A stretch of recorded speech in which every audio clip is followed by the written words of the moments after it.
நம்மள இருக்கக்கூடிய நிறைய பேருக்கு ஒரு அரசியல் தெளிவு அப்படின்னு சொல்கிறது ரொம்பவுமே குறைவு. நாம வேலையை செஞ்சோமா, சம்பளத்தை வாங்கினோமா, சாப்பிட்டோமா, இருந்தோமா, படுத்தோமா அப்படின்னு சொல்லிட்டு போயிடுவாங்க.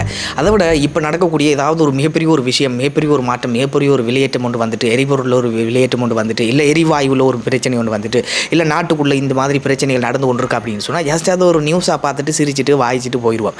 அந்த மாதிரியான ஒரு நிலையில் தான் நிறைய பேர் நிறைய பேர் இப்போ இருந்து கொண்டிருக்கிறோம். ஆனால் அது மிகப்பெரிய ஒரு ஆபத்தை ஏற்படுத்தும் அப்படின்னு சொல்கிறது தான் குறிப்பிடத்தக்கது. ஜஸ்ட் நம்மள அதிகமாக அரசியல் சம்பந்தமாக வாசிக்கிறது தேர்தல் நேரங்களில் தான் எங்களுக்கே தெரியும்.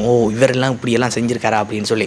ஆனால் அது கூடாதது. டெய்லி நாங்கள் அப்டேட்டில் இருக்கணும், டெய்லி நியூஸை வாசிக்கணும். என்ன மாதிரியான பிரச்சனைகள் ஓடிக்கொண்டிருக்குது, என்ன மாதிரியான பிரச்சனைகள் யார் யார் செய்கிறது என்ற மாதிரியான சின்ன ஒரு அரசியல் தெளிவு கட்டாயம் எல்லோருக்கும் இருந்தே ஆக வேண்டும். அதாவது இப்போ நாங்கள் வாங்குகிற சம்பளத்திலிருந்து, இல்லை நாங்கள் ஒரு கடையில் போய் சாப்பிட போகிறோம், இல்லை ஒரு சாமானை வாங்க போகிறோம், ஒரு திங்ஸை ஒரு ஃபுட் சிட்டியில் போய் வாங்குகிறோம் அப்படின்னு சொன்னால் கூட எல்லா பொருட்களையும் சின்ன சின்ன டேக்ஸாக நாங்கள் பே பண்ணி கொண்டு தான் இருக்கிறோம். ஸோ அரசாங்கம் செய்யக்கூடிய அனைத்து அபிவிருத்தி திட்டங்கள், ஒரு ரோட்டு போட்டாலும் சரி, இல்லை ஒரு வீடு கட்டினாலும் சரி, என்ன விஷயங்கள் செஞ்சாலும் சரி, அதுக்குள்ளே எங்களோட ₹1 கூட இருந்து கொண்டு தான் இருக்கிறது. ஸோ எங்களுடைய டேக்ஸ்லாம் இந்த அரசாங்கமே இயங்கி கொண்டிருக்கிறது அப்படின்னு சொல்கிற நேரத்தில் கட்டாயம் இந்த விஷயங்கள், அதாவது அரசியல் ரீதியான சின்ன சின்ன தெளிவுகள் எங்களுக்கு இருந்து ஆடும். உங்களை அரசியல் செய்ய சொல்லலை, நீங்கள் போய் அரசியல் இருங்க, இல்லை இந்த கட்சிக்கு சப்போர்ட் பண்ணுங்க அப்படின்னு சொல்லலை. ஆனால் நீங்கள் உங்களுக்கு சரியான ஒரு அரசியல் தெளிவு கட்டாயம் இருந்தே ஆகணும். யார் யார் என்னென்ன விஷயங்களை செய்கிறாங்க, இவரை நாங்கள் செலக்ட் பண்ணி விட்டோம், இவர் செய்கிறாரா இல்லை செய்யலையா அப்படின்னு சொல்லி சின்ன சின்ன தெளிவுகள் கட்டாயம் உங்களிடம் இருக்க வேண்டியது அப்படின்னு சொல்கிறது மிகப்பெரிய ஒரு கட்டாயமான ஒரு விஷயமாக இருக்குது.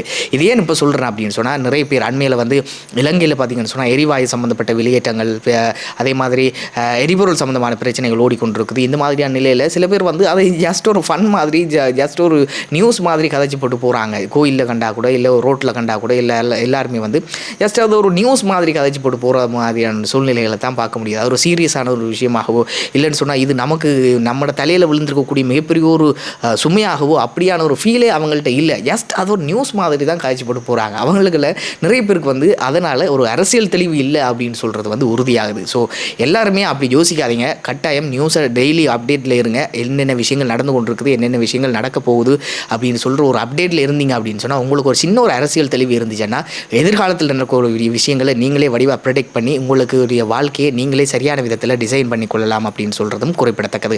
ஸோ மிஸ் பண்ணிடாதீங்க. டெய்லி சும்மா கிடைக்கிற ஒரு சின்ன சின்ன டைமில் நியூஸ்களை பாருங்கள். டெய்லி அரசியல் தெளிவோட அரசியல் ரீதியான விஷயங்களையும் அறிந்து வைத்திருங்கள்.